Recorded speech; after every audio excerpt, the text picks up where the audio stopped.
ஸ்தோத்தரிக்கிறோம் ராஜா. நேற்றும் இன்றும் என்றும் மாறாத தேவனே உம்மை ஸ்தோத்தரிக்கிறோம்.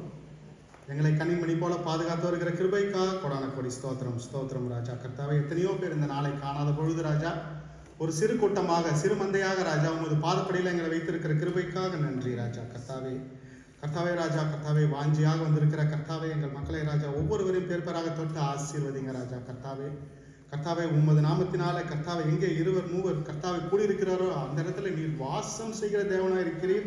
அதற்காக கொடான கொடி ஸ்தோத்திரம். எங்களோடு இருக்கிறதற்காக நன்றி ராஜா. கர்த்தாவே கர்த்தாவை நீர் கொடுத்த சந்தர்ப்பத்திற்காக நன்றி ராஜா. கர்த்தாவே கர்த்தாவை உம்மை நோக்கி நாங்கள் கர்த்தாவை துதிக்கவும் ராஜா. கர்த்தாவே ராஜா, கர்த்தாவை நாங்கள் வர்ஷிப் பண்ணவும் செய்த கிருபைக்காக கொடான கொடி ஸ்தோத்திரம் ராஜா. கர்த்தாவே கர்த்தாவை இந்த சபை கர்த்தாவை பெருகி கர்த்தாவை பழுக கர்த்தாவை கிருபை தாருங்க. உம்மை அறியாத மக்கள் எல்லோரும் ராஜா உம்மை அறிந்து கொள்ள கர்த்தாவே ராஜா உமக்காக எழும்பி நிற்க உற்சாகமாக நிற்க ராஜா எங்க ஒவ்வொருவரையும் எடுத்து பயன்படுத்துங்க ராஜா. கர்த்தாவே கர்த்தாவே ராஜா, கர்த்தாவை என்னை மறைத்து ராஜா நீங்க வெளிப்படுங்க ராஜா. கர்த்தாவே உமது வார்த்தை இருபுறமும் கருக்குள்ள பட்டயமாக இருக்கிறது ராஜா. எங்கள் இருதயங்களை கர்த்தாவை கிழித்து ஆராய்ந்து ராஜா, கர்த்தாவை எங்கள் இருதயத்திலே இருக்கிற கர்த்தாவே உமக்கு பிரியமில்லாத காரியங்கள் எல்லாவற்றையும் எடுத்து போட்டு என் தேவனுக்கு பிரியமான பாத்திரங்களாக எங்க ஒவ்வொருவரையும் மாற்றுங்க ராஜா. கர்த்தாவை எங்களை முழுமையாக ஒப்புக் கொடுக்கிறோம். நீங்களே வழி நடத்துங்க. இயேசு கிறிஸ்துவின் இன்ப நாமத்தில் மன்றாடி கேட்டுக்கொள்கிறோம் பரமபிதாவே. Amen amen amen. Praise the lord, praise the lord. இன்னைக்கு வந்து ஒரு ஒரு முக்கியமான டாபிக், விடாமுயற்சி. இன்னைக்கு ஒரு டாபிக் வந்து விடாமுயற்சி. இங்கிலீஷில் வந்து பெர்சீவரன்ஸ் சொல்லிட்டு. ஸோ அந்த டாபிக்கு போகிறது முன்னாடி ஒரு சின்ன ஒரு கதை வந்து பார்க்கலாம். சரிங்களா? நம்ம ஊரில் ஒரு 15-20 வருஷத்துக்கு முன்னாடியெல்லாம் வந்து வில்லேஜிலேருந்து துணிகள் எல்லாம் கொண்டு வந்து விற்பாங்க. இப்போ கூட இருக்குன்னு நினைக்கிறேன். சைக்கிளில் வச்சு விற்பாங்க. ஸோ அந்த மாதிரி ஒரு வியாபாரி அவர் வந்து துணிகளை வந்து சைக்கிளில் வச்சு விற்கிறதுக்கு ஊர் ஊராக போயிட்டு விற்கிறாரு. நல்ல பிஸ்னஸ் போகுது, நல்லபடியாக இருக்குது அந்த பிஸ்னஸ்ஸு. அவருக்கு ஒரு மகன், அவனை வந்து படிக்கிறான். மனைவி, ஒரு சின்ன குடும்பம், ஒரு செல்ஃப், அதான் ஒரு சின்ன ஒரு ஃபேமிலியாக வியாபாரமும் நல்லா போயிட்டு இருக்குது. சடனாக வந்து மகன் அவனோட படிப்பு சரியில்லை, அப்புறம் அவனுக்கு கொஞ்சம் வியாதி இருக்குது அப்படின்ற ஒரு துக்கம். ஸோ இந்த தகப்பனுக்கு அப்படியே கொஞ்சம் படிப்படியாக வருது. அதே டைமில் வந்து அந்த ஊர்லேயே ஒரு ஜவுளி கடையும் ஒன்று வச்சிட்றாங்க. ஸோ ஜவுளி கடையே இல்லை அந்த ஊரில். ஸோ இவரு தான் வந்து வியாபாரி, ஒரு சோலவாக இருந்தார். நல்ல பிஸ்னஸ் நல்லா போயிட்டு இருந்தது. அந்த டைமில் இவருக்கு வந்து கடையும் வச்சுட்டாங்க. ஊரில் கடை வச்சோடனே பிஸ்னஸ் அப்படியே டல்லாக ஆகிடுச்சு. பிஸ்னஸும் டல்லு, வீட்லேயும் ஒரு அமைதி இல்லை. மகனோட படிப்பு, மகனுக்கு ஒரு வியாதி, இதெல்லாம் வந்து பாரம். ஸோ அவர் என்ன பண்ணுறாரு, ஒரு நாள் வந்து கோயிலுக்கு போகிறாரு. கோயிலுக்கு போயிட்டு கடவுள்கிட்ட போயிட்டு வேண்டிட்டு இருக்கிறாரு. அப்போ வந்து பார்த்தா இவரை போலவே நிறைய பேர் கூடி நின்று எல்லாரும் கண்ணீர் விட்டு அழுகுறாங்க. என்னென்னவோ பண்ணி வந்து அவங்க கஷ்டத்தை சொல்கிறாங்க. ஸோ இவர் யோசிச்சார், சரி என்னடா அது இவ்வளோ மக்கள் வந்து புலம்புறாங்களே, நம்ம கேட்கறது வந்து தேவனுக்கு காதில் எட்டுமா அப்படின்னு ஒரு டவுட்டு. சரின்னு அந்த கோயிலோட கார்னரில் போயிட்டார். ஒரு தனியான ஒரு இடத்துல போயிட்டு கடவுள்கிட்ட 1-to-1 பேசுகிறார். எந்த டிஸ்டர்பன்ஸும் இல்லை. எந்த டிஸ்டர்பன்ஸ் இல்லாமல், ஐயா எனக்கு வந்து பிஸ்னஸ் தோல்வியாக இருக்குது, அப்புறம் வந்து மகனுக்கும் வியாதி, படிப்பு இல்லை, கஷ்டமாக இருக்குது அப்படின்னு சொல்லிட்டு ரொம்ப அப்படியே வந்து கஷ்டத்தெல்லாம் சொல்லி வந்து அழுதுட்டு இருக்கும்போது ஈவினிங் ஆகிடுது. இவர் வந்து அப்படியே தூங்கிடுறார். கோயிலே படுத்து தூங்கிட்டார். இவர் உள்ளகிறது தெரியாமல் கதவெல்லாம் சாத்தி இவர் வந்து தூங்கிட்டார். இதில் நடு ராத்திரியில் இவருக்கு விழிப்பு வந்துடுது. விழிப்பு வந்துட்டு பார்த்தா யாரோ குசுன்னு பேசுகிற மாதிரி ஒரு சவுண்டு கேட்குது. என்னடா ஏதோ பேசுகிற மாதிரி ஒரு சவுண்டு கேட்குது அப்படின்னு சொல்லிட்டு தேடுறாரு. நம்மளை மாதிரி யாராவது உள்ள ட்ராப் ஆகிட்டுக்கிறாங்களா அப்படின்னு பார்க்கறதுக்காக தேடுறாரு. பார்த்தா ஆலயத்தோட படிக்கட்டு இருக்கு இல்லைங்களா, அந்த படிக்கட்டும் தூணும். இந்த மாதிரி பில்லரு அந்த அந்த பாருங்க, இந்த மாதிரி வந்து ஒரு ஒரு ஒரு படிக்கட்டும் இந்த மாதிரி பில்லரும் ரெண்டும் பேசிக்குது. என்ன பேசுதுன்னா, படிக்கட்டு சொல்லுது, டேய் நம்மெல்லாம் ஒரே பாறையாக தானே இருந்தோம், என்ன வந்து படிக்கட்டாக வச்சிட்டானுங்க, முன்னப்பா தூணாக வச்சிட்டாங்க, ஒரு நாளைக்கு 1000 பேர் வந்து என்னை மெரிக்கிறாங்க, 1000 பேர் வரான் போகிறான் எல்லாம் வந்து என்னை மெரிக்கிறானுங்க அப்படின்னு படிக்கட்டு சொல்லுது. தூணு நான் சொல்லுது, நீயாவது அட்லீஸ்ட் படுத்துனுக்கிற, நான் நின்று இருக்கிறேன், என் மேலே பாரமாக இருக்குது, சீலிங்கே என் மேலே தான் இருக்குது, என் மேலே தான் இவ்வளோ பாரமாக இருக்குது அப்படின்னு அது சொல்லுது. இவங்க 2 பேரும் புலம்புறாங்க. அண்ணாத்துக்கு பார்த்தா யாரோ அழுவுற சத்தம் கேட்குது. என்னடான்னு சொல்லிட்டு திரும்பி பார்த்தா இவங்க பாறையிலேருந்து படிக்கட்டு பண்ணாங்க, தூணை பண்ணாங்க, சிலையும் பண்ணி வச்சுருந்தாங்கல்ல உள்ள, அந்த சிலை தேம்பி தேம்பி அழுகுது. என்னடா கடவுளாச்சே நீங்களே இப்படி அழுகுறீங்களே அப்படின்னு சொல்லிட்டு இந்த கழுவு 2 கேட்குது. அதுக்கு அந்த சிலை என்ன சொல்லிச்சா, உங்களுக்காவது பரவாயில்ல, நீங்கள் வந்து கீழே இருக்கிறீங்க, நீங்கள் வந்து ஃப்ளோரில் ஒருத்தர் இருக்கிறீங்க, ஒருத்தர் வந்து நிற்கிறீங்க, எனக்கு அப்படி இல்லை, ஆயிரக்கணக்கான பேர் வரானுங்க, வரவங்களாம் சும்மா வரான், அவன் வந்து கண்டதை எத்தனை வரான், ஏன்னா நம்ம எத்தனை வரான். இந்து கோயிலில் பார்த்தீங்கன்னா உங்களுக்கு தெரியும், நான் யாரையும் குற்றப்படுத்த விரும்பல, ஒரு இதுக்காக இருக்க சொல்கிறேன். ஸோ வந்து ஊரில் சந்தனம், மஞ்சள், அபிஷேகம் அப்படின்னு என் தலையில் கொட்டுறானுங்க, வரவங்களாம் கொட்டுறான். அதுவும் நான் இருக்கிற இடம் உங்களுக்காக வெளிச்சமாக இருக்குது, நான் உள்ள இருட்டில் இருக்கிறேன், புகை போடுறானுங்க, மூச்சடைக்குது, கண்ணு எரியுது, எனக்கு 1000 பிரச்சனை இருக்குதுடா உங்களை விட அப்படின்னு. ஸோ இதெல்லாம் அந்த மனுஷன் கேட்டு பார்த்துட்டு, எப்பா நம்ம பிரச்சனை எவ்வளோ பரவாயில்லடாப்பா, எனக்கு பிரச்சனையே வந்து இவங்க பிரச்சனை பெரிய பிரச்சனையாக இருக்குது அப்படின்னு சொல்லிட்டு வந்துட்டு சரி வந்து நம்ம வந்து வியாபாரத்தில் இந்த காலத்துக்கு ஏற்ற மாதிரி அட்ஜஸ்ட் பண்ணுவோம் அப்படின்னு சொல்லி கொஞ்சம் ஆல்ட்ரு பண்ணி அந்த இதுக்கு ஏற்ற மாதிரி பண்ணிவிட்டு, அதே மாதிரி அவனுடைய பையன் கூடவும் உட்காந்து பேசி அவனுக்கு என்னென்ன குறையோ அதெல்லாம் இது பண்ணி ஹெல்ப் பண்ணி அப்படியே அவருடைய அடுத்த ஸ்டேஜுக்கு மூவ் ஆகி போகிறாரு. அப்படியே படிப்படியாக டெவலப் ஆகி நல்ல பிஸ்னஸ் வளர்ந்து நல்லா வளர்கிறாரு. ஸோ இதுதான் கதை, சரிங்களா? ஸோ இதில் வந்து நம்ம பார்க்குறது வந்து பிரச்சனை எல்லாருக்குமே இருக்குது, பிரச்சனை இல்லாதவங்க யாருமே இல்லையே, ஒவ்வொருத்தருக்கும் கண்ணு மண்ணுக்கே பிரச்சனை இருக்குது, மனுஷங்களுக்கு இல்லாமல் இருக்கணும்.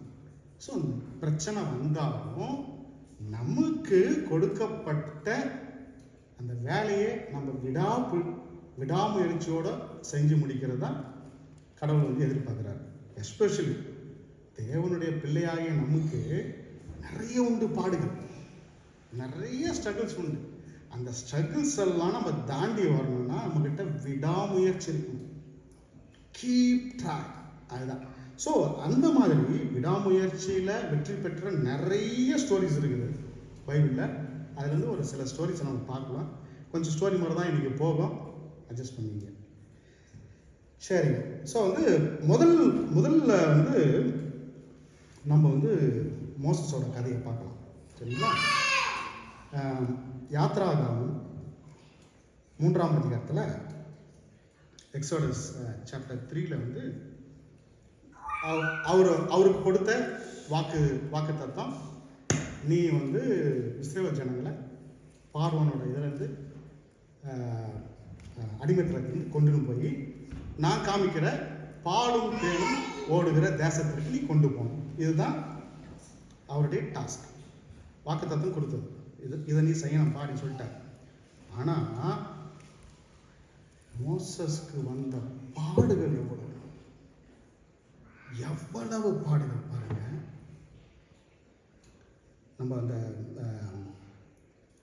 எக்ஸோடஸ் சாப்டர் 3 1ஆம் அதிகாரத்தில் சாப்டர் 3ல் அப்படியே நான் ஒரு ப்ரீஃபாக நான் படிச்சிடுறேன். 1வது வசனம், மோசே மீதியான் தேசத்து ஆசாரனாக இருந்த தன் மாமனாகிய எத்ரோவின் ஆடுகளை மேய்த்து வந்தான். அவன் ஆடுகளை வனாந்திரத்தின் பின்புறத்திலே ஓட்டி தேவ பர்வதமாகிய ஓரம் மட்டும் வந்தான். அங்கே கர்த்தருடைய தூதனானவர் ஒரு முற்செடியின் நடுவிலே உண்டான அக்னி ஜுவாலையில் நின்று அவனுக்கு தரிசனமானார். அப்பொழுது அவன் உற்று பார்த்தான். முற்செடி அக்னியால் ஜுவாலித்தது, எரிந்தும் அது வெந்து போகாமல் இருந்தது. ஸோ இதில் அப்படியே நம்ம வந்து படிச்சுட்டே பண்ண வச்சுங்களேன். 8வது வசனம் பார்த்தீங்கன்னா கர்த்தர் வந்து அவன்கிட்ட சொல்கிறாரு, அவர்களை எகிப்தியரின் கைக்கு விடுதலையாக்கவும் அவர்களை அந்த தேசத்திலிருந்து நீக்கி கானானியரும் ஏத்தியரும் எமோரியரும் பெரிசியரும் ஏவியரும் எபூசியரும் இருக்கிற இடமாகிய பாலும் தேனும் ஓடுகிற நலமும் விசாலமான தேசத்திலே கொண்டு போய் சேர்க்கவும் இறங்கினேன். 11வது வார்த்தை, அப்பொழுது மோசே தேவனை நோக்கி, பார்வோனிடத்திற்கு போகவும் இஸ்ரவேல் புத்திரரை எகிப்திலிருந்து அழைத்து வரவும் நான் எம்மாத்திரம் அப்படின்னு சொல்லிட்டு அவர் கேட்கிறார். 17வது வருஷத்துல திருப்பியும் சொல்றாரு, நான் உங்களை எகிப்தின் சிறுமையிலிருந்து நீக்கி பாலும் தேனும் ஓடுகிற தேசமாகிய கானானியர், ஏத்தியர், எமோரியர், பெரிசியர், ஏவியர், எபூசியருடைய தேசத்திற்கு கொண்டு போவேன் என்றும் சொன்னேன் என்று சொல்லு அப்படின்றார். 20வது வசனத்தில், ஆகையால் நான் என் கையை நீட்டி எகிப்தின் நடுவிலே நான் செய்யும் சகல அற்புதங்களாலும் அதை வாதிப்பேன், அதன் பின் அவன் உங்களை போக விடுவான். கடவுள் தெளிவாக சொல்கிறாரு, நீ போய் கேட்டீங்கன்னா கொடுக்க மாட்டான், அலோவே பண்ண மாட்டான். You have to try. அதே போல் நான் என்ன செய்யணுமோ அதை நான் செய்கிறேன். நான் என்ன செஞ்சால் அவன் வந்து மனசு இறங்குவான், மனம் மாறுவான்றத நான் என்னுடைய இதுவும் நான் செய்கிறேன். நீ யூ கீப் ஆன் ட்ரைன்ற. ஸோ வந்து அவர் மோசஸோட வந்து ஃபஸ்ட்டு ஸ்ட்ரகிள் பார்வோனோட பிடிவாதம். பார்வோன் வந்து அனுப்ப மாட்டேன்றாரு. அப்புறம் சரி இவங்கெல்லாம் போட்டோம் அப்படின்னு சொல்லிட்டு விட்டுறாரு. நீங்கள்லாம் போங்கப்பா அப்படின்னு சொல்லிட்டு விட்டுறாரு. அப்படியே பாலைவனத்துக்கு வராங்க. பாலைவனத்தில் பல கஷ்டங்கள், சவால், இது எல்லாத்தையும் மோசஸ் வந்து எதிர்கொள்கிறாரு. அவர் அவர் அவர் எதிர்கொண்ட சவால்கள் வந்து பெரிய லிஸ்ட்டு. அதில் வந்து ஃபியூ வந்து பார்த்திங்கன்னா, தொடர்ச்சியாக பார்வோன் வந்து இல்லை நான் உங்களை கொடுக்க மாட்டேன், உங்களை வந்து நான் ஃப்ரீயாக விட மாட்டேன்னு சொல்கிறாரு. அப்புறம் வந்து பாலைவனத்தில் நிறைய துன்பங்கள் வந்தது மக்களுக்கு பசி தாகம் அவங்களுக்குள்ளவே பிரச்சனை. அவங்க பசி தாகத்தில் அவங்க புலம்புன விஷயத்தில் பார்த்தீங்கன்னா, இறைச்சி இல்லைன்னு கூட அவங்க புலம்பிருக்கிறாங்க. எப்படி அவங்களுக்கு மீட் இல்லையா, மீட் இல்லைன்னு கூட மோசஸ் காதுபடவே புலம்பிருக்கிறாங்க. நான் அங்கேயே நல்லா இருந்தோம் அப்படின்னு சொல்லிட்டு இவங்க புலம்பிருக்கிறாங்க. அது வந்து நம்ம வந்து என்னாகமும் 11ஆம் அதிகாரம் 4, 5, 6 வாசிக்கலாம். பின்பு அவர்களுக்குள் இருந்த பல ஜாதியான அந்நிய ஜனங்கள் மிகுந்த இச்சையுள்ளவர்களாயினார்கள். இஸ்ரவேல் புத்திரர் திரும்ப அழுது, நமக்கு இறைச்சியை புசிக்க கொடுப்பவர் யார்? நாம் எகிப்திலே கிரயமில்லாமல் சாப்பிட்ட மச்சங்களையும் வெள்ளைக்காய்களையும் கமட்டி காய்களையும் கீரைகளையும் வெங்காயங்களையும் வெள்ளை பூண்டுகளையும் நினைக்கிறோம். இப்பொழுது நம்முடைய உள்ளம் வாடி போகிறது, இந்த மன்னாவை தவிர நம்முடைய கண்களுக்கு முன்பாக வேறொன்றும் இல்லையே என்று சொன்னார்கள். பாருங்க, இந்த மன்னாவை தவிர எங்களுக்கு சாப்பிட்றதுக்கு வேற எதுவுமே இல்லை அப்படின்னு வந்து புலம்ப ஆரம்பிச்சிட்டாங்க. அப்புறம் வந்து அவங்களுக்குள்ள வந்து சந்தேகமும் கலக்கமும் வருது அந்த மக்களுக்குள்ள. அங்கேயே நாங்கள் நல்லா இருந்தோம், இங்கே நீங்கள் கொண்டு வந்து நீங்கள் எங்களை போய் சேர்ப்பீங்களா சேர்க்க மாட்டீங்க. ஏன்னா அவங்க வந்து கடவுளை வந்து முழுமையாகவே அவங்க நம்பலை. கடவுளை முழுமையாக நம்பாமல் இவங்க அவங்களுடைய பாடுகளை மட்டும்தான் அவங்க யோசிக்கிறாங்க. கொடுத்த ப்ராமிஸை அவங்க மறந்துட்டாங்க. பட் வந்து மோசஸ் வந்து ஹி வாஸ் ஸ்ட்ராங். என்னதான் வந்து எவ்வளோதான் அந்த பிரச்சனைகள் அவன் காதில் வந்து விழுந்தாலும் அவன் வந்து தேவனை வழிபடுறத அவன் விடவே இல்லை. He had a strong belief அந்த கர்த்தருடைய வாக்கு தத்துவம் நிறைவேறும் அப்படின்றதுல அவன் ரொம்ப தெளிவாக ஸ்ட்ராங்காக இருந்தான். அந்த அந்த விடாமுயற்சி, அந்த விசுவாசம் தான் கடைசி வரையும் அவன் வந்து கொண்டு போய் சேர்த்தான். சரிங்களா? ஸோ வந்து இந்த பக்கம் வந்து எகிப்து படம் துரத்தி வருது. தேவன் சொல்கிறாரு, நான் உன்னை வழி நடத்துகிறேன்னு சொல்கிறாரு. இவனும் போகிறான். போய் இந்த செங்கடல் நோக்கி வந்து நிற்கும்போது பெரிய ஸ்ட்ரகிள். ஃப்ரண்ட்டில் செங்கடல் இருக்குது, இந்த பக்கம் பின்னாடி போர் வீரர் எகிப்து மக்கள் வந்து துரத்தின்னு வராங்க. அந்த இடத்துல ஒரு அற்புதம். ஸோ இதெல்லாம் தேவன் வந்து அழகாக வழி நடத்துறாரு. ஆனால் அந்த இந்த இந்த இந்த மக்கள் வந்து அவனை வந்து டார்ச்சர் தான் பண்ணுறாங்க. யோசிச்சு பாருங்க, மோசஸோட ஸ்டோரியில் அவர் வந்து வளர்ந்ததெல்லாம் அரண்மனையில் சஃபஸ்டிகேட்டடாக லைஃப்பில் வாழ்ந்த ஒரு மனுஷன் எவ்வளவுதான் அவனால் ஏற்றுக்கொள்ள முடியும்? அவன் வந்து இவன் ஸ்ட்ரகிளிங், அவனுக்கும் பிரச்சனை இருக்குது. ஆனாலும் தேவன் வெளியில கொடுத்த தேவன், வாக்கு கொடுத்த தேவன் உண்மையாக நம்மளை வழி நடத்துவார் அப்படின்றதுல அவன் விடாப்பிடியாது. அதே போல் எக்ஸோடஸ் சாப்டர் 32 அதில் நம்ம வாசிக்கும் போது பார்த்தோம்னா மக்களுக்காக வந்து அவன் பரிந்து பேசுகிறான்.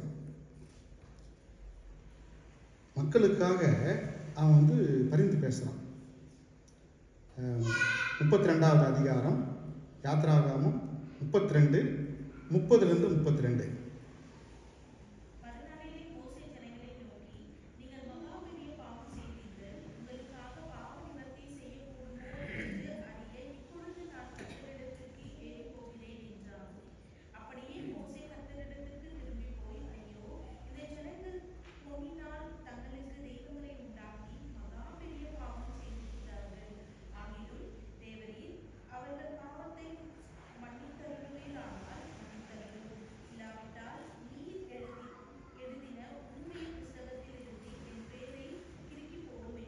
ஆமென். பாருங்க, he was a good leader.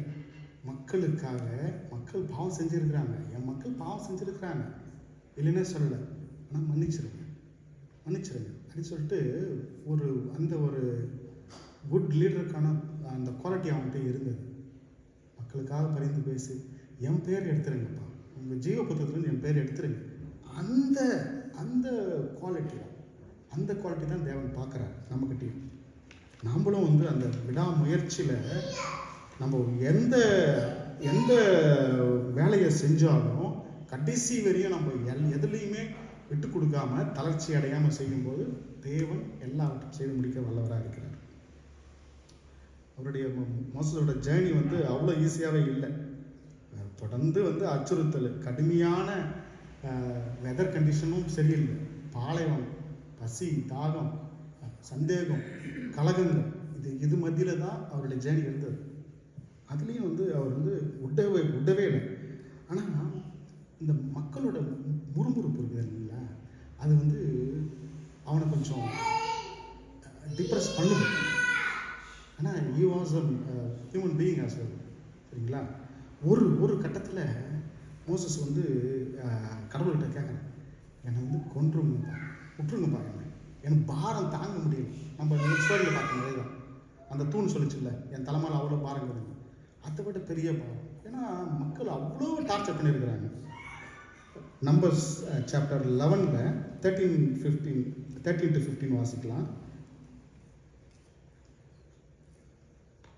இந்த ஜனங்கள் எல்லோருக்கும் கொடுக்கிறதுக்கு எனக்கு இறைச்சி எங்கே இருந்து வரும், எனக்கு இறைச்சி கொடு என்று என்னை பார்த்து அழுகிறார்களே, இந்த ஜனங்கள் எல்லோரையும் நான் ஒருவனாய் தாங்கக்கூடாது, எனக்கு இது மிஞ்சின பாரமாய் இருக்கிறது.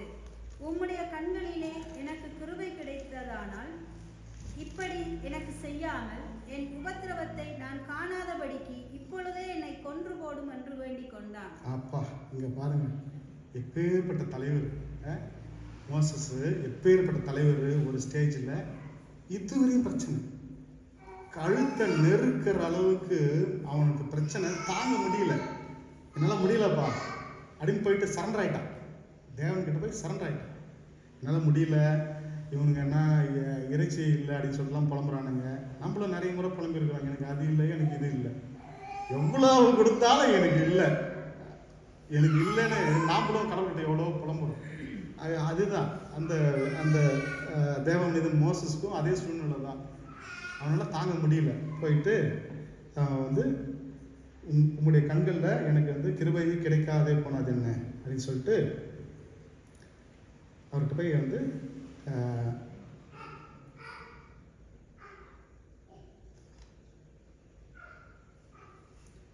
என்னை வந்து கொன்று போடும் என்று வேண்டிக் கொண்டான். அந்த அளவுக்கு அவன் வந்து டிப்ரெஷன் போயிட்டான். திருப்பி அழுறான். தேவன் சொல்றாரு, சரிடா உன்னால் முடியலன்றியா, உன்னுடைய பாரத்தை நான் ஸ்ப்ளிட் பண்ணுறேன். அது அருமையான வசனம். அதுக்கடுத்து இந்த என்னாகமும் 11வது அதிகாரத்தை அப்படியே கண்டினியூஸாக நீங்கள் படிங்க, வீட்டில் போய் படிங்க. மிகப்பெரிய புதையல் இருக்கிறாங்க. அதில் பார்த்தீங்கன்னா கண்டினியூஸாக படிக்கும்போது தேவன் சொல்கிறார், நீ 70 பேரை தேர்ந்தெடு, 70 பேரை மூப்பர்களை தேர்ந்தெடு. அந்த 70 பேர்களுக்கும் நான் வந்து அக்னி அபிஷேகத்தை பொழியும், உன்னுடைய பாரத்தை ஸ்ப்ளிட் பண்ணுவேன் சொல்லிட்டு அவங்க கொண்டு வந்து அந்த 70 பேரும் தேவனுடைய அக்னி அபிஷேகத்தை பெற்றுக்கொள்கிறாங்க. அவங்க எல்லாருக்கும் தீர்க்க தரிசனம் சொல்கிறாங்க. கண்டினியூஸாக அப்படியே போகும். ஸோ வந்து எந்த பிரச்சனை இருந்தாலும் தேவன்கிட்ட போய் நம்ம சரண்டர் ஆகிறது தான், அதுதான் ஒரே வழி. மனிதர்கள் நோக்கி இல்லை. அதே மாதிரி கொடுக்கப்பட்டதை அந்த வாக்குறுதி மேலே நம்ம விசுவாசம் இருக்கணும். அந்த அந்த அந்த இதுதான் நம்ம வந்து we are learning from மோசஸோட கதையில். ஏன்னா வந்து தேவனுடைய திட்டம் நிறைவேறுன்றதெல்லாம் அவன் கரெக்டாக ஸ்ட்ராங்காக இருந்தான். அவனுக்கு அந்த ஃபெய்த் இருந்தது. அதே போல் வந்து அவனுடைய லீடர்ஷிப்லேயும் அவன் ஸ்ட்ராங்காக இருந்தான். he had a faith, லீடர்ஷிப்லேயும் ஸ்ட்ராங்காக இருந்தான். விடாமுயற்சி, கீப் ட்ரைங், அதுதான். ஸோ அந்த அந்த அந்த குவாலிட்டி தான் தேவன் நம்மகிட்ட எதிர்பார்க்குறாரு. தேவ பிள்ளையாக நமக்கு வந்து we have a plenty of work, சரிங்களா? நம்மளுடைய ஆர்டினரி ஒர்க் இல்லை. ஆர்டினரி ஒர்க் வந்து இந்த உலகத்தில் வாழ்கிறதுக்கு, ஜீவிதம் பண்ணுறதுக்கான ஒரு வாழ்க்கை தான். தேவனுடைய ஊழியத்தில் we have a lot, we have to go a lot, we have to do a lot. அதுக்கு வந்து தடைகள் வரும், கழுத்து நெரிக்கிற அளவு பிரச்சனைகள் வரும், சோர்ந்து போகிற பிரச்சனைகள் வரும். அது எது வந்தாலும் கொடுத்த தேவன், வாக்கு கொடுத்த தேவன், மாறாத தேவன் நம்மளை அழகாக வந்து வழி நடத்துவார், சரிங்களா? ஸோ மோசஸோட கதையில் வந்து நம்ம அதை பார்க்குறோம். அடுத்து ஒரு ஒரு ஒரு நல்ல கதை வந்து பார்க்கலாம். யோசேப்போட கதை. அவரும் சாதாரணமாக இல்லை. அவருடைய ஆரம்பம் வீட்டில் வந்து ட்ரீம் வந்து விலைக்கு சொல்கிறாரு. அண்ணன் தம்பிங்களுக்கெல்லாம் ஷேர் பண்ணுறாரு. எனக்கு இந்த மாதிரிலாம் அழகான ட்ரீம் வந்துருக்குதுப்பா. நான் வந்து அரிக்கட்டுங்கெல்லாம் என்னை சூழ்ந்து என்னை வந்து தலை வணங்கி இருக்குது அப்படின்னு சொல்கிறாரு. ஸோ வந்து அண்ணன் தம்பிங்கெல்லாம் என்ன பண்ணுறாங்க, நீ என்னடா இப்போ நாங்கள்லாம் வந்து உனக்கு வணங்கணுமா, நீ வந்து சின்ன பையன், நாங்கள்லாம் வந்து உனக்கு வணங்கணுமா, அவ்வளோ பெரிய ஆளா அப்படின்னு மனசுக்குள்ள அவங்களுக்குள்ள ஒரு இது, இவனை எப்படியாவது டவுன் பண்ணணும்னு சொல்லிட்டு அடிமையாக கொடுத்துட்றாங்க. அடிமையாக கொடுத்து போன இடத்துல பாடு, என்னென்ன பாடு. அவர் சகோதரர்களால் அடிமையாக வைக்கப்பட்டார். பொய் குற்றச்சாட்டு, அக்யூஸ்ட் ஃபார் ஃபால்ஸ்லி அக்யூஸ்ட், பொய் குற்றச்சாட்டு வச்சாங்க. அந்த அந்நிய மண்ணில் அவர் ஜெயிலில் இருந்தார். ஜெயிலிருந்து பல பாடுகளோட ஜெயிலிருந்து வெளியே வராரு. தேவன் கொடுத்த வாக்குறுதி என்ன, பஞ்சம் வரும் அந்த நாளில் நீ வந்து இந்த தேசத்திற்கே நீ வந்து படி அளக்கிறவனா இருப்ப. பஞ்சம் வரும் அந்த நாளில் இந்த தேசத்துக்கே நீ படி அளக்கிறவனா இருப்ப அப்படின்னு தேவன் அவனுக்கு கொடுத்த அவனுடைய வாழ்க்கையோட அதான் இது பிளானு. யோசேப்புக்கு கொடுத்த பிளான் அதுதான். ஸோ அவனுக்கு எல்லா சோதனைகளிலையும் அவன் ஸ்ட்ராங்காக இருந்தான். பாருங்க, நம்ம ஆதியாகமம் 37 27 28 வாசிக்கலாம். ஆதியாகமம் 37. இஸ்ரவேலருக்கு விற்று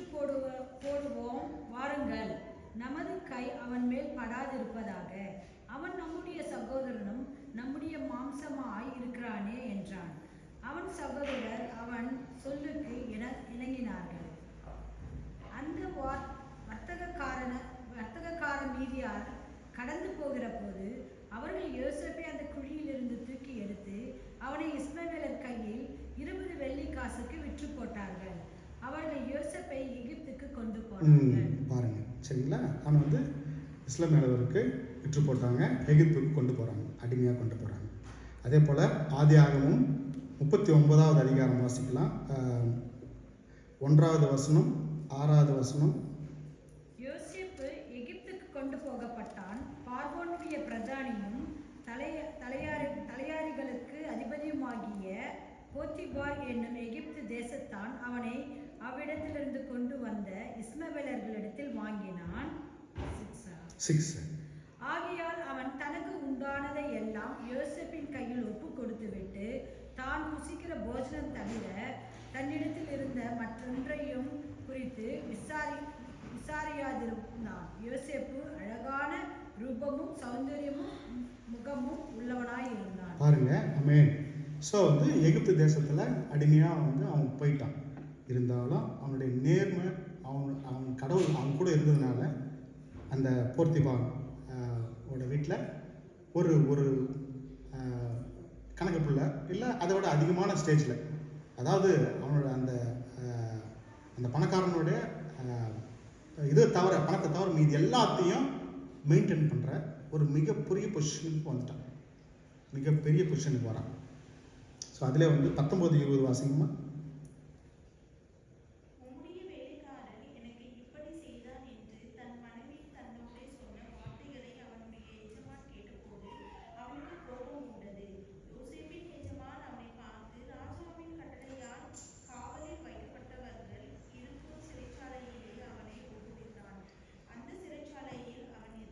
ஆமென். பாருங்க, ஸோ வந்து இதில் சிறைச்சாலையில் போடுறாங்க. என்ன? ஃபால்ஸாக ஒரு அக்யூசேஷன். அந்த அந்த லேடி வந்து ஆசைக்கு எனக்குலன்னு சொல்லிட்டு அவன் மேலே ஒரு குற்றத்தை வச்சு அவனை தூக்கி ஜெயிலில் போடுறாங்க. ஜெயிலில் போட்டாலும் இவன் ட்ரூத்ஃபுல்லாக இருக்கும், உண்மையும் வந்து நல்லவனாகவே இருக்கிறான். கடைசி வரையும் நல்லவனாகவே அவனுடைய கேரக்டர் அதுதான். அதில் அவன் மாற்றமே இல்லை. நீ என்னன்னா நான் எங்கன்னா இருப்பேன், எங்கே இருந்தாலும் சரி நான் வந்து நல்லவனாக இருப்பேன். அந்த ஜெயிலையும் அவனை வந்து ஹை ரேங்கில் தான் வைக்கிறாங்க. பார்த்தீங்கன்னா ஜெனிசிஸ் 39 சாப்டர் 39 21-23.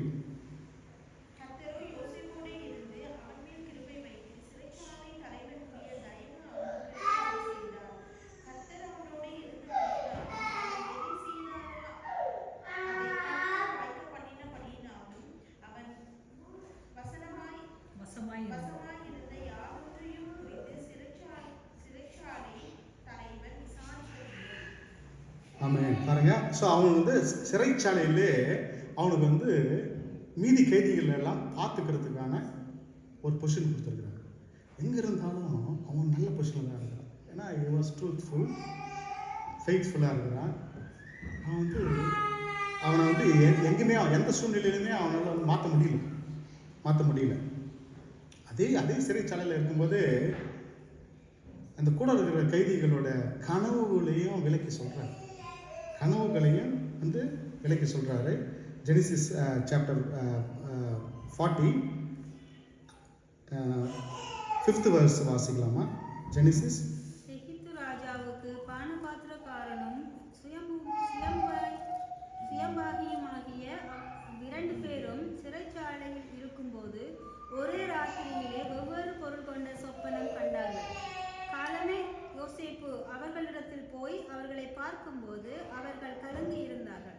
அப்பொழுது அவன் தன் எஜமானுடைய வீட்டில் தன்னோட காவல் பண்ணப்பட்டிருந்த பார்வோனுடைய பிரதானிகளை நோக்கி, உங்கள் முகங்கள் இன்று துக்கமாயிருக்கிறது என்ன என்று கேட்டார். அதற்கு அவர்கள், சொப்பனம் கண்டோம், அதற்கு அர்த்தம் சொல்லுகிறவன் ஒருவனும் இல்லை என்றார்கள். அதற்கு யோசேப்பு, சொப்பனத்துக்கு அர்த்தம் சொல்லுதல் தேவனுக்குரியதல்லவா, அவைகளை என்னிடத்தில் சொல்லுங்கள் என்றான். சரிம்மா. ஸோ வந்து அங்கேயும் போயிட்டு அந்த கைதிகளோட அந்த கனவோட பதிலை வந்து அதுக்கான ஆன்சரை சொல்கிறான். ஸோ அந்த மாதிரி அவனுடைய எங்கே போனாலும் அவனுடைய பொசிஷன் மாறவே இல்லை, அவனை வந்து உயர்த்தி தான் வைக்கிறார். அந்த அந்த கைதிகளும் அந்த பானபாத்திரக்காரன் அவனும் வந்து சொல்லிட்டு போகிறான். அவனுக்கு ஒரு ரிலீஸ் டேட் வருது, இப்போ நான் போயிட்டு ராஜா கிட்ட போயிட்டு உன்னை பற்றி சொல்கிறேன், உன்னை எப்படியா நான் ரிலீஸ் பண்ணுறேன்னு சொல்கிறான். அவன் போனவன் மறந்துட்டான். அங்கே போனால் அவன் மறந்துட்டான். 2 வருஷம் கழிச்சு திருப்பியும் ராஜாவுக்கு ஒரு கனவு வருது. அந்த கனவுக்கு என்ன சொல்லணும், ஆன்சர் பண்ணணும், ஆன்சர் கிடைக்குமோன்னு சொல்லிட்டு தேடும்போது இவனுக்கு ஞாபகம் வந்து அப்புறம் கொண்டு வராங்க. ராஜாவின் அரண்மனையில் செகண்ட் இதுவாக வந்து தளபதியாக அந்த பொசிஷனுக்கு போய் நிற்கிறாரு. அதுக்கப்புறம் நடந்தது நம்ம எல்லாருக்கும் தெரியும். கடும் பஞ்சத்தில் எல்லாரும் வராங்க, சகோதரர்கள்லாம் திரும்பி வராங்க, சகோதரர்களோட இருந்து அவர் வந்து இணைகிறாரு. அந்த அந்த கடும் பஞ்சத்தில் எல்லாருக்கும் தேவையான சாப்பாடு, அரிசி, தானியங்கள் இது எல்லாத்தையும் எல்லாருக்கும் ஷேர் பண்ணி கொடுக்குறாரு. ஸோ அவருடைய விடாமுயற்சி தான். சரிங்களா? என்ன இதில் போட்டிருந்தாங்க, குழியில் போட்டிருந்தாங்க. குழியிலேருந்து அடிமையாக போகிறாரு. அடிமையாக போகிற இடத்துல ஒரு வந்து ஃபால்ஸாக அக்யூஸ் பண்ணுறாங்க. ஃபால்ஸ் அக்யூஸ்லேருந்து ஜெயிலுக்கு போகிறாரு. ஜெயிலேருந்து வெளியே வராரு. ஒவ்வொரு இடத்துலையுமே he was strong. கடவுள் கொடுத்த அந்த வாக்கு தத்துவத்தை பிடிச்சுக்கிட்டு விடாப்பிடியா. ஸோ அன்னைக்கு அவர் வந்து தன் சகோதரர்களெல்லாம் மன்னிக்கலை அப்படின்னா இன்னைக்கு நம்மளுக்கு 12 கோத்திரமே இருந்திருக்காரு. அதுதான் உண்மை. அவங்க அந்த அளவுக்கு நல்ல மனசு இருந்தது. இது எல்லாமே வந்து he was going through அந்த அந்த அந்த கஷ்டங்களை போகும்போது, பாடுகள் மத்தியில் நம்ம போகும்போது நம்மளை ஷேப்பப் பண்ணுவார் தேவன். எந்தெந்த இடத்துல நீ வந்து ஸ்ட்ரகிள் ஆகிற, எந்தெந்த இடத்துல யூ ஆர் லேக்கிங், இது எல்லாத்தையும் அழகாக ஷேப்பப் பண்ணி நம்மளை என்ன எய்முக்காக தேவன் படைச்சிருக்கிறாரோ, நமக்கு என்ன வேலை வச்சிருக்கிறாரோ அந்த வேலையை செய்ய நம்ம அழகாக வந்து கொண்டு போவார். ஸோ வந்து இதுலேருந்து இந்த இந்த ஜோசப்போட கதையிலேருந்து நம்ம பார்க்குறது, அவர் வந்து he maintained the faith even though he was in dark. பிரிசனில் இருந்தாலும் அவருடைய ஃபெய்த்தை அவன் விடவே இல்லை. ஃபெய்த்தை வந்து அவன் விடவே இல்லை. அதே போல் எந்த சூழ்நிலையில் இருந்தாலும் அவன் வந்து கர்த்தரை துதிக்கிறத அவன் வந்து விடவே இல்லை. அதே போல் மன்னிச்சான். அவனுடைய சகோதரர்களை மன்னித்து எல்லாரையும் அரவணைச்சு ஏற்றுக்கொண்டான். ஸோ இதுதான் நம்ம we are learning from this இந்த யோசேப்பு கதையிலிருந்து. நமக்கு we need to be patient.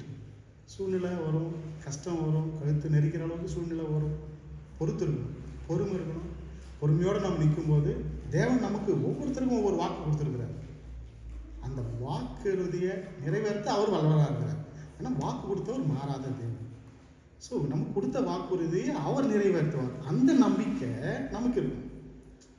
நமக்கு ஒரு ப்ராமிஸ் கொடுத்துருக்கிறாரு, நம்ம தேவன் அதை செஞ்சிருவார் அப்படின்ற நம்பிக்கை நமக்கு இருக்கும்போது நம்ம we can do. ஸோ அந்த வந்து விடாமுயற்சி இதில் வந்து நம்ம பார்க்குறோம். எந்த டிஃபிகல்ட்டு இன்னும் சில நேரத்தில் வந்து இட்ஸ் டிஃபிகல்ட் டு அண்டர்ஸ்டாண்ட். கடவுளோட பிளானை நம்ம வந்து புரிஞ்சிக்கவே முடியாது. என்னப்பா அது நான் இவ்வளோ பண்ணுறேன் அவ்வளோ பண்ணுறேன், தேவனுக்காக இவ்வளோ டைம்லாம் நான் ஒதுக்கி வச்சு நான் செய்கிறேன், இது பண்ணுறேன் அது பண்ணுறேன், ஆனாலும் எனக்கு கஷ்டம் தேரலையே, எனக்கு வந்து இன்னும் ஒரு 4 ஸ்டெப்பு எடுத்து வைக்கிறேன், 5 ஸ்டெப்பு நான் கீழே வந்து விழுறேன்னேப்பா அப்படின்ற இது வந்து அப்பப்போ நம்மளுக்கு வரும். சரிங்களா? மனிதர்கள் தானே நம்ம. ஸோ என்னால் வந்து முன்னேற போக முடியல. பின்னாடி இருக்குது, கஷ்டங்கள் இருக்குது, வீட்டு கவலைகள், எவ்வளவோ பிரச்சனைகள் எல்லாம் இருக்குது. But it's very difficult to understand God's plan. But is not going to do any harm to us. அதுதான் நம்ம we need to understand. It's difficult to understand God's plan. கர்த்தர் நன்மையை தான் செய்வார். தகப்பன் வந்து தன் பிள்ளைக்கு துன்பம் செய்ய மாட்டார். ஸோ அதுதான். ஸோ அடுத்து ஒரு நல்ல ஒரு இன்ட்ரெஸ்டிங்கான ஒரு கதை ஒன்று பார்க்கலாம். ஜோபோட கதை சொல்லாமல் நம்ம இருக்க முடியாது இல்லை. விடாமுயற்சி அப்படின்னு வரும்போது ஜோபோட கதை ரொம்ப ரொம்ப ரொம்ப முக்கியம். ஜோபோட கதை எல்லாருக்கும் தெரியும். கற்பனை செய்ய முடியாத துன்பத்தை அனுபவித்த மனிதன். நம்மளாம் அப்படிலாம் யோசிக்கவே முடியாது. இப்படியெல்லாம் பிரச்சனை வருமானு. ஒரே நாளில் ஒரு கோட்டீஸ்வரன் பிச்சைக்காரன் ஆக முடியுமா? இருக்கிற சொத்தெல்லாம் இழந்தான். சொத்து விடுப்பா, பிள்ளைங்கெல்லாம் இழந்தான். பிள்ளைங்க எல்லாரும் இழந்துட்டு சொத்து போச்சு, பிள்ளைங்க போச்சு, ஆடு மாடு ஒட்டகம் எல்லாம் போச்சு. ஒரே நாளில் 0. அப்போ கூட என்ன சொல்கிறான்? தாயின் கருவிலிருந்து வெளிவரும்போது நிர்வாணமாய் வந்தேன், நான் நிர்வாணமாக பார்த்து ரெடின்றான். 42 சாப்டர்ஸ் இருக்குது யோபு. முதல் சாப்டர்லேயே he was down. முதல் ரெண்டு வார்த்தைகள் தான் அவனுடைய சொத்தை பற்றி போட்டிருக்கு. 3வது வார்த்தையிலேருந்தே சாத்தான் சுத்த ஆரம்பிச்சிடுவான். இப்படி ஒரு மனுஷன் வைண்டப் பண்ணிட்டே இருப்பான். இதில் பார்த்தீங்கன்னா இந்த 42 அதிகாரத்தில் ஒவ்வொரு அதிகாரத்துலேயும் போராட்டம், கஷ்டம். இவன் ஒரு பக்கம் புலம்புவான், அவன் பொண்டாட்டி ஒரு பக்கம் புலம்புவான், கூட இருக்கிற ஃப்ரெண்ட்ஸு ஒரு பக்கம் புலம்புவாங்க. என்னடா இப்படி இருக்கிற? கர்த்தரின் நாமத்தை இது பண்ணிட்டு சபிச்சுட்டா நீ சரியாயிடும். அவ்வளவு டார்ச்சர். நம்ம ஜோபோட கதையிலேருந்து ஒரு சின்ன விஷயம் நம்ம குடும்பத்தில் நடந்தாவே ஒரு பயங்கர பேர்டனாக ஆகிடுது. சின்ன வலி வேதனை வந்தாவே நம்ம ஒரு நாள் ரெஸ்ட் எடுத்துக்கலாமாப்பா அப்படின்னு நம்ம யோசிக்கணும். ஆலயத்துக்கு போனோமா, இன்னைக்கு ஒரே கோல்ட் ஆகுது, வெதர் இப்படிக்குது அப்படிக்குதுன்னு சொல்லிட்டு சின்ன விஷயத்துக்கெல்லாம் நம்ம தளர்ந்து போயிட்டோம். ஆனால் இந்த மனுஷனுடைய வாழ்க்கை இப்படி ஒரு கடவுள் நம்மளுக்குலாம் அதெல்லாம் கொடுக்கல. அவ்வளோ பாடெல்லாம் நம்மளுக்கு கொடுக்கல. அந்த பாடுகள் மத்தியிலையும் அவன் ஸ்ட்ராங்காக இருந்தான். குழந்தைங்களை இழந்தான், செல்வம் போச்சு, அவனுடைய ஆரோக்கியம் போச்சு. பயங்கரமான தோல்வியாதி. இந்த பக்கம் நண்பர்கள் சொல்கிறாங்க, நீ பாவம் செய்யாமல் இருந்தீங்கன்னா இது மாதிரி வந்திருக்குமோ, நீ ஏதாவது பாவம் செஞ்சிருப்பியா அப்படின்னு இந்த பக்கம் ஒரு டார்ச்சர். பாருங்க, வேத வசனம் யோபு 4வது அதிகாரம் 7வது வசனம்.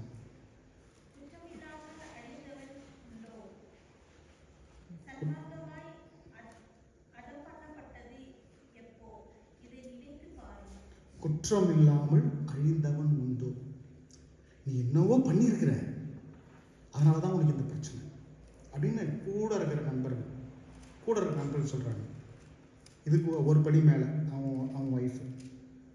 2வது அதிகாரம் 9. அப்பொழுது அவன் மனைவி அவனை பார்த்து, நீர் இன்னும் உம்முடைய உத்தமத்தில் உறுதியாய் நிற்கிறீரே, தேவனை தூஷித்து ஜீவனை விடும் என்று. அந்த அம்மா அதுக்கு மேலே, நீ தேவனுடைய நாமத்தை தூஷித்து உயிரை விட்டுருப்பா. எப்படி இருக்கும் அந்த மனுஷனுக்கு? எல்லாமே போச்சு, கூட இருக்கிறவங்களும் நெகட்டிவாக பேசுகிறாங்க. கடைசி வரையும் விடலை அந்த மனுஷன். கடைசி வரையும் அவனுடைய பக்தியை விடவே இல்லை. அந்த மனுஷனை மாதிரி ஒரு பொறுமைசாலி இல்லை. எப்படி ஒரு பொறுமை இல்லை? அது அப்பேற்பட்ட துன்பத்தையும் தாங்குற ஒரு பொறுமை. அவனுக்கு அந்த அவ்வளவு ஸ்ட்ராங்காக அவன் விசுவாசிச்சான். அவ்வளவு சகிப்புத்தன்மை இருந்துச்சு அவனுக்கு. என்னன்னா அவனுடைய துன்பத்தை அவனால் புரிஞ்சிக்க முடியாமல் போயிடுது. ஒரு இதில் எனக்கு ஏன் இப்படி ஆச்சு அப்படின்னு சொல்லிட்டு அந்த சாப்டர் ஃபுல்லாக புலம்புவான்.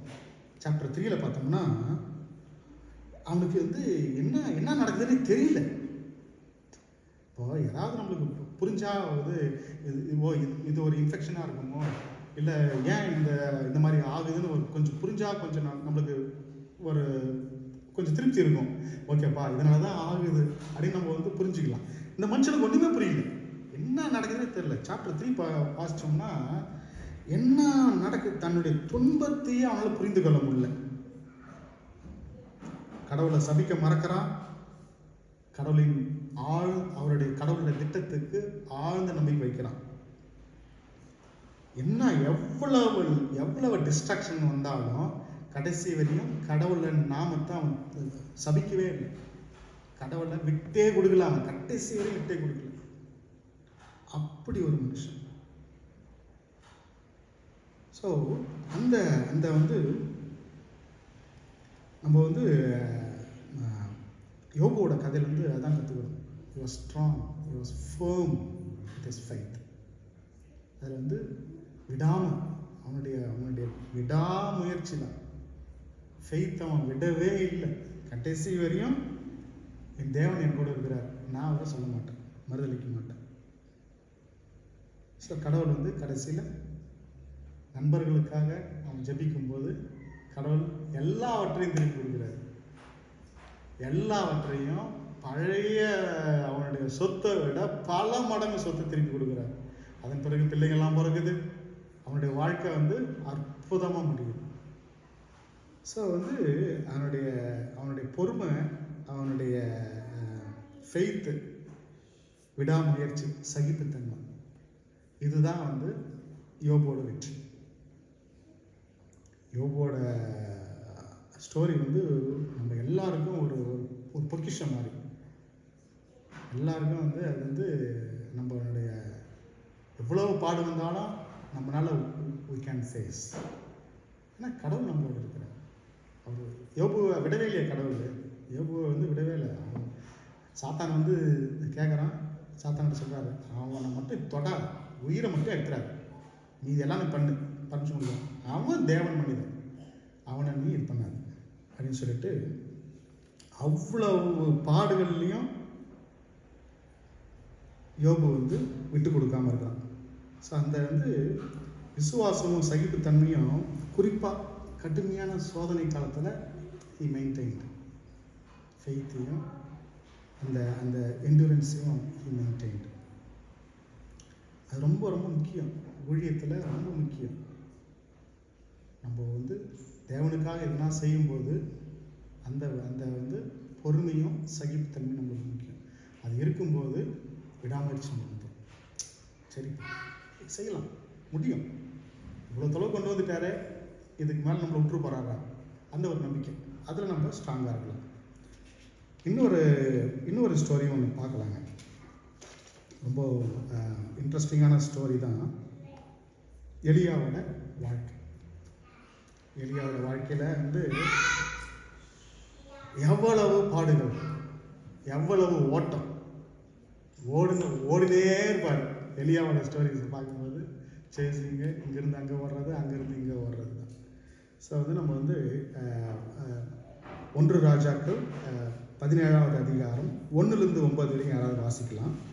1 ராஜாக்கள் 17வது அதிகாரம் 1-9. கீலேயாத்தின் குடியிலே திஸ்பியானாகிய எலியா ஆகாபை நோக்கி, என் வாக்கின்படியே அன்றி இந்த வருஷங்களிலே பனியும் மழையும் பெய்யாதிருக்கும் என்று இஸ்ரவேல் தேவனாகிய கர்த்தருக்கு முன்பாக நிற்கிற நான் அவருடைய ஜீவனை கொண்டு சொல்லுகிறேன் என்றான்.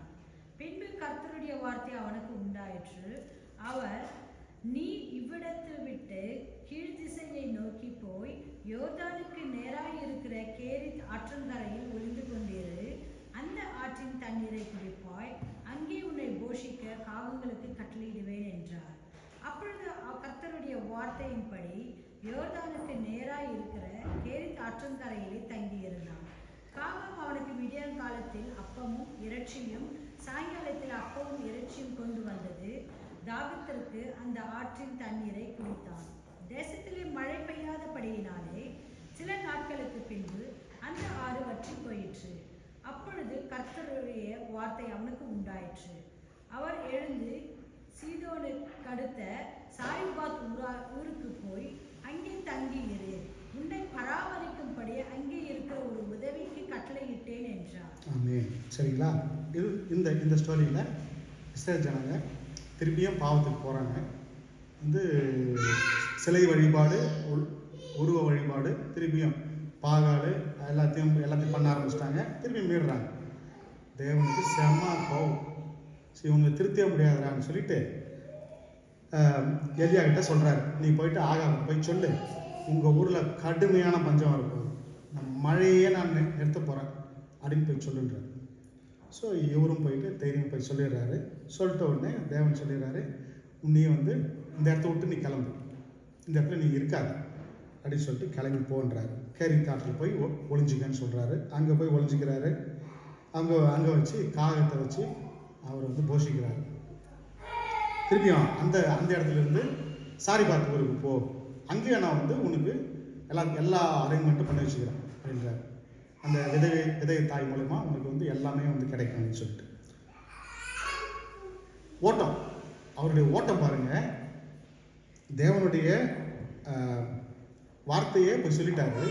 சொல்லிட்டு உயிருக்கு பயந்து ஓடுறாரு. ஒவ்வொரு டைமும் உயிருக்கு பயந்து ஓடுறாரு. அப்புறம் நம்ம வந்து திருப்பியும் அந்த இடத்துல இருந்து அப்படியே நம்ம படிச்சுட்டே வந்தோம்னா, அந்த 18வது அதிகாரத்தில் 18வது அதிகாரம் 1வது வசனம், அநேக நாள் சென்று 3 வருஷம் ஆகையில் கர்த்தருடைய வார்த்தை எலியாவுக்கு உண்டாகி, நீ போய் ஆகாபுக்கு உன்னை காண்பி, நான் தேசத்தின் மேல் மழையை கட்டளையிடுவேன் என்றார். சரி, நீ வந்து திருப்பி போப்பா, போயிட்டு ஆகாபு சொல்லி நான் வந்து மழை வர வைக்கிறேன்னு சொல்கிறேன். அப்புறம் அப்படியே அந்த 18வது அதிகாரம் அப்படியே நம்ம படிச்சுட்டு போனோம்னா, இவர் போய் சொல்கிறாரு, ஆகாபு சொல்கிறாரு, உங்களுக்கு வந்து மழை வர போகுதுன்றாரு. அதுக்கப்புறம் பார்த்தீங்கன்னா, உங்கள் தெய்வம் பெருசா எங்கள் தெய்வம் பெருசா அப்படின்ற ஒரு ஆர்குமெண்ட் வருது. அதுக்கப்புறம் வந்து அந்த பாகால் தீர்க்கதரிசிகளை கிட்ட வந்து, சரிப்பா நீங்கள் என்ன பண்ணுங்க, ஒரு நல்ல கொழுத்த மாடு கொண்டு வாங்க, சந்தா வெட்டுங்க, சந்தா வெட்டி கட்டையில் வச்சு உங்கள் தெய்வத்தை வணங்குங்க, உங்கள் தெய்வம் எரிக்குதான்னு பார்க்கலாம். அவங்களும் வந்து அதே மாதிரி பண்ணுறாங்க. நல்ல கொழுத்த மாடை கொண்டு வந்து சந்தா வெட்டி கட்டை மாடை வச்சு என்னென்னவோ வேண்டுறாங்க, என்னென்னவோ துதிக்கிறாங்க, குதிக்கிறாங்க, என்னென்னவோ பண்ணுறாங்க. அப்படி பண்ணுறாங்க, ஒன்றும் நடக்கல. எலியா என்ன சொல்கிறாரு, இவர் ஒரு மாடு எடுக்கிறாரு, சந்தா வெட்டுறாரு, வெட்டி கட்டை மலை வச்சு அதுக்கு மேலே குடமாக தண்ணி ஊற்ற சொல்கிறாரு. குடமாக தண்ணியை ஊற்று அப்படின்னு சொல்லிட்டு, அதுக்கப்புறம் தேவனை நோக்கி வேண்டும் போது அக்னி பற்றி தண்ணி. ஸோ ஒரு பெரிய அற்புதம் அந்த இடத்துல நடக்குது. அப்படி ஒரு ஆர்குமெண்ட். அதன் பிறகு அங்கே இருக்கிற அந்த பாகால் தீர்க்கதரிசி எல்லாரையும் வெட்டி போட்டு திருப்பியும் ஓடுறாரு. இதுதான் அவருடைய வேலை. தேவனுடைய வார்த்தையை எடுத்துக்கிட்டு ஓடுறதுதான் அவருக்கு வேலையை. அந்த மனுஷன் கடைசி வரையும் விடாமல் தேவனை பிடிச்சிக்கிட்டு இருந்தார். திருப்பி அங்கேருந்து ஓடுறாரு. அங்கேருந்து ஓடி, ஏன்னா அந்த ராணியை வந்து துரத்த ஆரம்பிக்கிறார், எசபேல். ஸோ வந்து அந்த அம்மாக்கிட்ட இருந்து வந்து இது இல்லாமல் ஓடுறாரு. அவருக்கும் சோர்வு வருது. He also become distress. அவரும் வந்து என்னால் முடியலப்பா அப்படின்னு வந்து சோர்ந்து போகிற அளவுக்கு ஆயிடுறாரு. அப்பவும் போய் கேட்குறாரு, என்னை வந்து என்னை கொன்று போட்டுருங்க அப்படின்னு சொல்லிட்டு சொல்கிறாரு. 1 ராஜாக்கள் 19வது அதிகாரம் அதில் நம்ம வாசித்தோம்னா அதில் வந்து சொல்லுவார், என்னை வந்து நீங்கள் கொண்டு கூட போட்டுருங்கப்பா அப்படின்னு சொல்லிட்டு. ஸோ இந்தளவுக்கு ஓடினே இருக்கிறார். வேதத்தை வந்து தேவனுடைய வார்த்தையை எடுத்துக்கிட்டு எந்த சூழ்நிலை வந்தாலும் நான் விடமாட்டேன் அப்படின்னு சொல்லிட்டு ஓடினே இருக்கிறார். அந்த மாதிரியான ஒரு ஒரு ஒரு ட்ரூத்ஃபுல், அந்த ஒரு உண்மையில் நம்ம நிற்கும்போது கடவுள் நம்மளை கைவிட மாட்டார், கடைசி வரையும் கைவிட மாட்டார்.